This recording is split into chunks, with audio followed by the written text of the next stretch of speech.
Welcome back, baseball fans. The 1974-77 Carryover League. Continuing on into the Tuesday look, and we have a little hot stove. We call it hot stove trade action here. These are post or after all the transactions we've made. We've reopened the trading to commence a little bit sooner than the draft. As you recall, when trades were done previously, it was to comport to the proper number of keepers, waivers, and retires. So that's sort of the engine that made those trades happen, using tokens to balance trades, just to get proper math. Now, if you recall with that trading, how it was documented, what we did is that we just copied and pasted into a blank sheet like this and indicated what the compensation was, what token movement was. We indicated if a player in green is a current player, red players retired, yellow guys are on waivers, blue players are keepers to be drafted. So there's a mix of this throughout the process.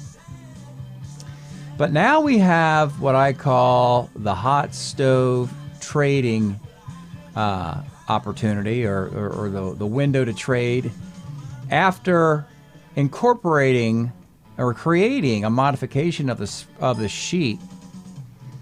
And what I do now is, if you recall, we have looked through carry-on guys, we have looked on keeper guys, and I've looked at waiver and retires. It's not a big list to do that. So it's much easier now to put it all into one sheet. See, this is 20 players per team. We know 12 guys are carrying on, 4 guys will be kept in the draft, 2 guys are put on waivers, 2 guys are put on a retirement list. So you see it all at once. And then as I page down, what we do here with a player is we say this guy's in the trade block. It's a lot easier to do it here because I can do all the transactions on the left side and then on the right side of a page. And when the whole day of transactions is done, then I can simply go over to the 2560, which is of course still in play, right? And then I can make the accommodating moves there so that my record keeping is clean. So with that, there are some trades that have actually happened. Most of the time, a team is not happy with the guy they carried on from a year ago and have been, to this point, unable to move him in a trade. Or one of the keeper players is undesirable. Or they have a conflict with multiple players being kept in 1 year and they want to resolve it. Or it's the identification of a guy on waivers or retirement and they're like, wow, that player on waivers or retirement is actually better than a guy I want to keep. Let's see if I can acquire him. So I'm going to kind of just go through this team by team, and then I'll retroactively go through the trades. The trades are all going to be encapsulated on the right side of the sheet here. So the left side won't change other than to highlight a guy a team indicates they'd like to move. Arizona has not highlighted anybody. As you can see, it's all green, blue, yellow, and red. So they stayed out of this process. Next up, Atlanta. They highlighted Enos Cabell.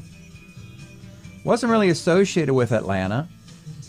Thought that Houston might be interested in him, and they were.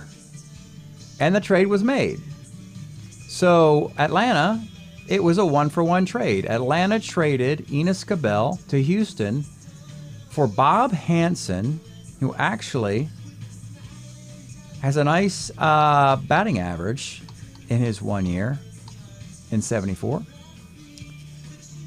Bob Hansen's a 295, 750 OPS guy working as a DH platoon. So that's a case where Atlanta wins the trade in the first year and Houston would win that trade in future years. Atlanta gets a token for that because Cabell has more long-term value. But Bob Hansen, a left-handed bat in a platoon, is a direct replacement for Frank Tepedino, who hit .304. These guys are almost identical. They lost this guy, but now he will fill that spot, and now they can use a different spot to take over where Cabell was. Let's take a look at Houston. And that's all they did. You see, that was the guy they put up, and these two teams met, talked, ironed it out. Bingo. Worked perfectly. At -1. All right. Next up. After Atlanta. That was the only move Atlanta made. They were happy with everything else.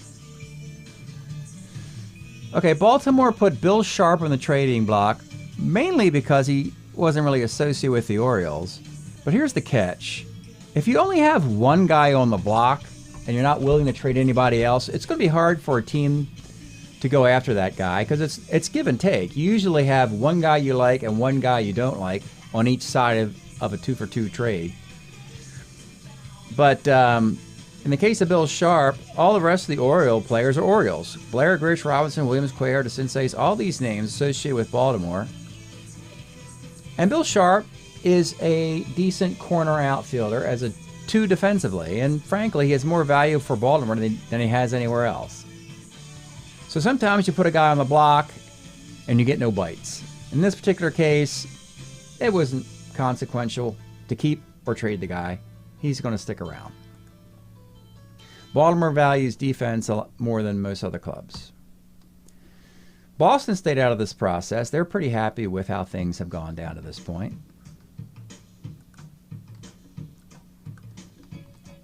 The Expos, they're happy. They usually go within their own organization. The Angels are trading again. If you've been following our off-season, they have been a trading, putting on a clinic here, for better or worse. Just moving pieces around. Let's see. They put Jim Spencer on the block. Okay. They traded for Rick Miller. They traded for Leroy Stanton. They traded away Andy Hassler. They traded away Mickey Rivers. They acquired Gene Locklear. They traded for Joe Ferguson, a nice catcher. They traded for Bob Reynolds, a nice reliever. They were looking for someone to take Jim Spencer, and a good player. As a 1 defensive first baseman. Teams who would bite for this would be the White Sox, possibly, the Texas Rangers, possibly, the New York Yankees, possibly. As it turns out, all 3 of those teams are kind of stuck. The Yankees are happy with Chris Chambliss. The White Sox don't necessarily think they have room for Spencer. They presently had to put a good defensive first baseman, Tony Muser, on waivers. It's almost like Spencer and Muser are very similar. So I don't think the White Sox would want a guy when they already had a guy. And Texas has Mike Hargrove at first base. So Spencer's just got to stay in California until another team comes around where it's a good fit. This is a good one, what we call a good no trade. Keep a 1 first baseman. Win some games with defense. They did want to improve Bobby Valentine as a utility player keeper in the year of 74 only because they like the Bob Reynolds 74, the Nolan Ryan 74. They can put Ferguson in 77. So they went out and got Aurelio Rodriguez, who was on waivers, believe it or not, from Vegas, and sent Valentine away. And now Aurelio Rodriguez actually did play for the California Angels in 1969. So he will return to California to play third base. Nice, smart moves that the Angels are making this offseason. Anytime you're thinking of adding a guy and questioning, well, what have we actually lost? This is the answer to what you've actually lost, your wavered and retired guys. We have a middle infielder, we have a third baseman, we have a DH, and a right-handed pitcher. Those are generally the additional players to look for in the draft beyond your keepers. So really, Rodriguez basically replaces Paul Shaw. We saw that earlier, as a matter of fact. We saw that Bob Hansen replacing Frank Tepedino. All right. Next team is the Cubs. The Cubs smartly decided that they had no business wanting to keep Bill Bonham. This is a case, and it's kind of a sad case really, where he actually plays all this time here, but he's not very good at all. And the good news is, in our carryover league, you don't have to keep a guy just because that guy played for you. You could just say, you know what, he just isn't good enough for the league. And that's the sad case of Bill Bonham. His numbers for 4 straight years, he breaks the law of the maxim. Again, the maxim of my league is a player is good at least once every 4 years. If that's the case, everybody's invited to the carryover league. Bill Bonham can't make that case. He plays in all these years. Let's take a look at the numbers. Hate to kind of, I don't want to talk a player in a bad way, and there's no reason to do that. But here's the numbers for Bonham. So 74 would be okay. It's a $1.46 whip and a 3.86 ERA, but he's 11-22. That's okay. It might, I don't know where he would rank in the league. He'd be near the bottom. The next 3 years are a $1.58, $1.58, and $1.34 whips. ERAs of 4.7, 4.2, and 4.3. One-loss records are losing record, losing record, losing record, losing record. It's just sometimes a player is just asked to eat innings on a really bad team, and the Cubs obviously were a bad team if they let this guy pitch that frequently. So that the end of him. They also had Jack Brohammer, who wasn't even associated with him, to play second base. No takers for him. Left-handed second baseman. Cleveland would have been a good team that would have been interested in Brohammer. But they have Dwayne Kuiper now. So they're no longer interested in Jack Brohammer. That's all right. The Cubs are still going to add Manny Trio. And then Brohammer and Trio will at least start in a platoon at second base. But anyway, Bill Bonham's roster spot will be, keeper spot will be replaced with Steve Bry. They actually gain a token in this. And Steve Bry will go into the outfield platoon with Joe LaHood or platoon with Billy Williams, joining Jose Cardinal. They're the only outfielders on the roster presently. They had Andy Costco as an outfielder who is leaving. All right, next up, the White Sox. When you win the World Series, generally you just don't want to tweak too much, and you're just going to try and run it back. They're even going to bring Bill Melton back at third base as a 4. Bad defense at third base, but you know what? He helped to win a World Series, so he's getting a return trip. Dick Allen's going to have to play first base, it looks like.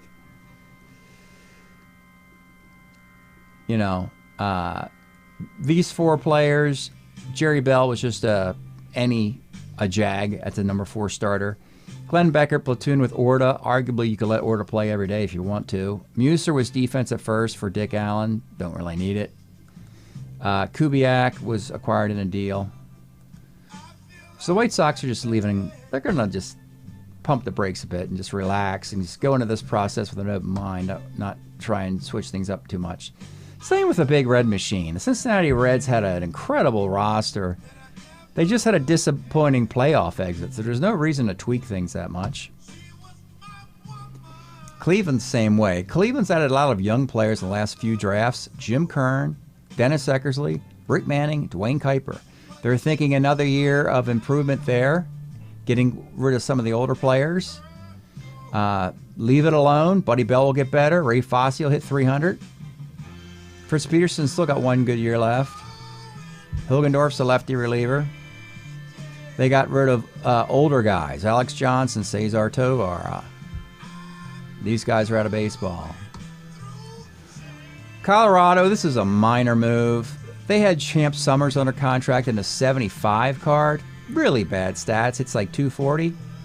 They were able to just flip him to Vegas for a really bad left-handed reliever, but at least he throws left-handed. That's Jim Easterly. Bad player for bad player in this case, but at least this bad player plays a more valuable position. Or you could argue Vegas wins this trade by unloading a really bad left-hand reliever, hoping they can find a better one in the draft, as they seem to value pitching more than Colorado does. Tigers made some moves here, and it involved the Florida Marlins. So, Don, here's the case of the Tigers. A team getting older before our eyes. They realize K-Line's last year 74. They really want Hiller's 1974 as his best year coming up. So they really wanted that year. They're fine with the 75 Northrop versus the 74 Northrop. But they had no way of drafting Don Wilson, who tragically dies after the 1974 season. Tragic accident. So they decided they have to move a really good Don Wilson in a one-year situation. Of all the teams, they found that the Florida Marlins had what they were looking for. They were able to package just a 3-for-3 trade and a token. They were able to send Don Wilson, Dave LeManchek, who doesn't really have that great of a career. He's got like maybe 1 or 2 years in the late 70s that are okay. But they send Don Wilson, Dave LeManchek, and a reliever, Oscar Zamora, to Florida. And they got Florida's keeper, which was at that time, Fred Kendall. But these are the two guys Detroit wanted. Vern Rule, who started with the Tigers, then he went to Houston, has a nice career. Really good low ERAs, sub-3 ERAs in the late 70s for that Astros, pitching the Astrodome. But the Tigers wanted Vern Rule with more of an upside than LeManchek. And left-handed third baseman Roy Howell to platoon with right-handed third baseman Dave Chalk. And the Tigers get a token in this deal that they ultimately flip to another team a little bit later. Let's look at the Florida side of things. Normally, Florida doesn't find teams to trade with, but this worked out nicely. It was their only trade. You see, Zamora, you have to make sure the years align. So Zamora's 74 takes Roy Howell's 74. LeManchek's 75 takes Vern Rule's 75. And there's Don Wilson. Now you got a guy in 74, Don Wilson. You can go Melendez, Millan in 75, and Moda 77. Does cost Florida a token to do that.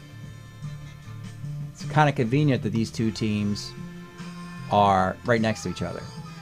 And Detroit found a potent bat in 1975, a slugging Adrian Garrett, in this year to match up with Northrop and Garrett in 75, Hiller and K-Line in 74. Let's look at the San Diego Padres real quick. And then the Padres flipped that guy a little bit later on. Adrian Garrett was there. He's been flipped, or the Fred Kendall portion has been flipped. That's why this is the best way to do it, because you can keep moving a player all up and down all through this. So we'll find out where Fred Kendall ended up. He didn't end up on a keeper list, I'll tell you that. He ended up on waivers. But not on Detroit's waivers, as they have Garrett. He's on somebody else's waivers. All right, we did Detroit and Florida. And you see there's Houston getting Enos Cabell. This is kind of interesting. Kansas City had the St. Louis Cardinals' top 2 extra players of the year of 1974. Rather bizarre, but sometimes it happens that way. Jim Dwyer, Jack Heidemann. Extra player number 1 and extra player number 2 in the 74 Cardinals. Well, as it turns out, they worked pretty well in Kansas City. Kansas City put them on the block, and nobody really wanted them, you know? Funny thing is, Dwyer is going to have a little bit of downtime before he's good in the later 70s. And Heidemann this is his only decent card. So that's why no one was interested in making a deal with Kansas City. Dodgers stayed quiet during this process. All right, here's Vegas. We talked about Jim Easterly. They moved out of his card, moved into the Champ Summers card, but then they traded Champ Summers to Milwaukee for Pat Kelly, so that the Brewers could make room in their outfield. So now they go to Pat Kelly over Easterly as a bat in their outfield, a lefty bat, possibly a DH, joining Ken Boswell. There was no interest in Ken Boswell. And you see, here's Aurelio Rodriguez. He was the waivered player that ended up in California. And then this is where Bill Bonham ultimately ended up, in Las Vegas, but on their waivered list. So he's not actually in the league. Sometimes it's not a direct trade. This is an indirect trade. Aurelio, he went to Colorado, and he arrives from the Cubs. So there were teams involved in the middle of that these transactions. So again, no takers for Ken Boswell. He might ultimately just be cut and replaced with a different guy in 75 if Vegas continues to sour on him. All right, here's the Brewers, who made a lot of moves. We talked about the final spot for Fred Kendall. So he went from a keeper to Florida, traded to Detroit, traded to San Diego, and then finally, even San Diego didn't want him, traded here as he goes on waivers. And it's John Lowenstein who moves off of waivers, and he'll end up on the Mets keeper list. So we'll get to that in a little bit. But this is the moves that the Brewers made. They got a token for trading Pat Kelly for a really bad Champ Summers card that they're going to replace. But they got a really good Ben Ogilvy card from who was with San Diego. And we know Ogilvy arrives in Milwaukee in 78. They get him there a little sooner than that. So they +1 and -1. This balanced out because Pat Kelly and Ogilvy are at least comparable in their years. They ended up sending Bill Champion and Tim Johnson to the Padres. Ed Sprague was a Milwaukee pitcher who was pitching for the Padres. He basically takes the Billy Champion spot on that staff. And Tim Johnson can play middle infield shortstop with Enzo Hernandez in San Diego. So the Brewers and the Padres are pretty happy with that transaction. All right, we'll keep going here. The Twins, minor move. We mentioned Bobby Valentine as one good year in 74. The Cubs wanted to get out of that year, and they got Steve Bry. Let's go to the Cubs. Steve Bry should be here, I believe. Yeah, so Steve Bry goes into the outfield of the Cubs with Joe LaHood. Bry has also a lot more versatility as far as years available, and definitely an upgrade on Bill Bonham, of course. And the Twins are like, we can actually get Bobby Valentine to work. We know he's a shortstop, can play some center field, but they used to have Chico Cardenas at short with Dale Maxwell. Dale Maxwell hits 192 with great defense. Well, Bobby Valentine is a nice compliment because he's got decent offense with bad defense. So Valentine will start a lot of games at short. Maxwell will come in and finish the games with defense. That's a nice move for the Twins. Next up, the Mets. So the Mets, here's the conundrum the Mets found themselves in. John Milner was on their keeper list, and that's fine, but here's the rub. You went out a couple years ago and got Tony Saleta, a left-handed first baseman. No problem versus lefty pitching, by the way. He's a full-time left-handed bat. You made a deal to get Joe Torre, who could play first and third. You already have Wayne Garrett, who could play third, a little bit of second. You already have Terry Harmon, who could play a little bit of second. So you don't really have room for Milner. But you lost a couple outfielders. Don Hahn, a center fielder. Clyde Mayshore, a left center fielder. And no heir apparent to play center field for the Mets. The only outfielders you have are Rusty Staub, and you got Lee Lacy in free agency a few years ago. So they went out and got Lowenstein, who, check this out, in 1974, he's a double-A stealer. Let's go look at his stats here. That's kind of a shocker. You would never have thought that John Lowenstein would be a double-A stealer, but here's his. He stole 36 bases in 74, and he could play center field in a platoon. So a double-A stealer on the Mets, John Lowenstein. They haven't had speed on the Mets since, I don't know, Bud Harrelson used to be an A stealer. He's now a C stealer. They don't have any speed here. None. So Lowenstein can lead off, draw some walks for the Mets. Nice pickup. And nice way not to clog up Milner and try and figure out how to get Milner in your lineup. You won't have a problem getting Lowenstein in the lineup. All right, the Yankees stayed out of the process, as did Oakland. Oakland pulled all their strings earlier to move. They had to move Dick Green on the waivers and trade Gene Tennis to the Padres. High players, not much going on with this team. Philadelphia, it was a case again. They have two guys not associated with them that they put on the block, Pat Dobson and Gary Thomason, and the rest of baseball is like, you can hold on to those guys. We're good. Thomason's kind of a polarizing guy. He's reasonable defensively. He's actually a B stealer in one of these things. He plays a premium position without premium production. He's a first base corner outfield type, but he hits maybe 255 to 275 with 15 to 18 homers, maybe a 730, 740 OPS. It's just not glamorous. Philadelphia is kind of stuck at first base. They've lost Darren Johnson. They've lost Willie Montanez. They lost Tom Hutton. You could see why they want Pete Rose to come aboard in a few years to play first base. Pat Dobson wasn't their property. Dobson was all over the American League East. He was with Baltimore. He was with New York. He was with Cleveland. And frankly, with Wayne Twitchell moving to the bullpen, Philadelphia would be best set to just hold on to Dobson and have him be the number 2 behind Carlton and Larry Christensen. So no takers for Philadelphia's guys on the block.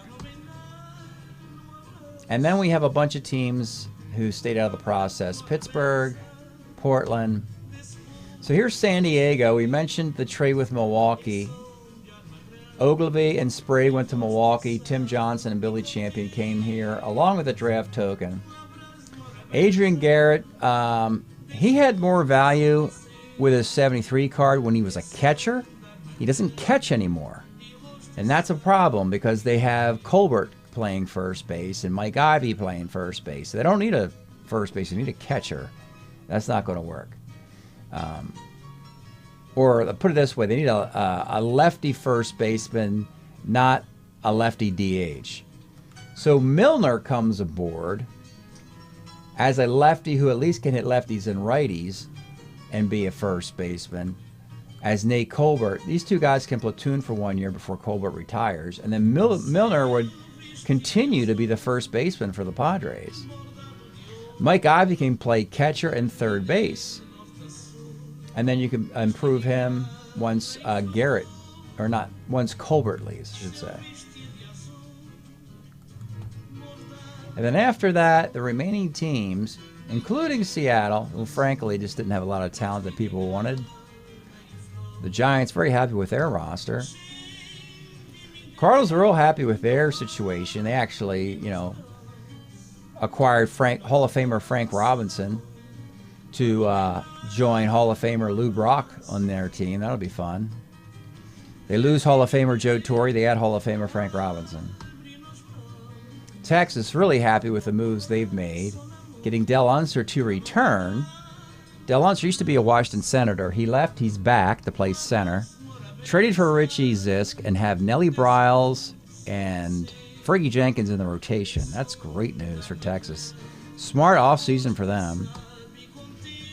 And the Blue Jays, the only guy, they didn't even bother dangling him because the Dodgers said, you want too much for Bert Hooton. So don't even think of putting him on the block. And if you really dig in deep into this with the Dodgers really want Bert Hooton, but they have Don Sutton, they have Andy Messersmith, And they found a cheaper version of Bert Hooton as a right-handed starter in the form of Rick Rhoden. So he came a lot cheaper than the ridiculous asking price that Toronto associated for him. So it looks like with Toronto, they have Hooton through next year, 74 and 75. Then after 75, then he'll leave the Blue Jays, presumably to go to the Dodgers. But 2 more years in Toronto is what it looks like. And with that, I can double check a few things. First thing is net tokens in this column. You see a +1 and you have -1s and +1s. There's a +1, -1, +1, -1, -1. There's a summation at the very bottom to make sure it's 0, and it is. All the pluses and minuses equal 0, which is what we want. So I can go to the token counter, which is listed here. Add the pluses and minuses in the tokens so that each column equals 0. So total tokens, which starts at 160, finishes at 160. And yet some teams move up or move down in the token list.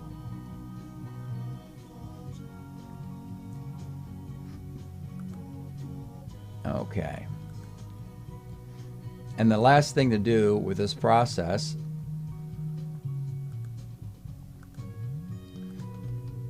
and I could revisit this process too. This is what I've done today. There's no reason to think that a lot of the teams who did nothing could do something. It gets to a point, however, I'll suggest that it becomes just something to do and it's not overly productive. So just, generally leave things alone. If it played well, in the last season, then just leave it alone. Only if something really stands out as something that you're just not happy with, do you want to move a player along. So with that, I'll move the cards to their new destinations, and then I'll update this spreadsheet, the 2560, so that the players are in their proper spot. And that concludes this look at hot stove trades before the 1974-77 season. We're about a month away from the draft here. Draft usually happens around the St. Patrick's weekend. Before the draft, we put the 1974 cards in a little baseball tournament we call the Winter Baseball Classic. We play because we want to get our eyes on the 74 available players, as many as there are, and get them into some exhibition games. It's like minor league. It's like preseason exhibition grapefruit cactus league baseball is what we call the Winter Baseball Classic. So that'll be coming up soon, and then the league will be on the clock for the draft. Thanks for checking this out, and we'll see you next time.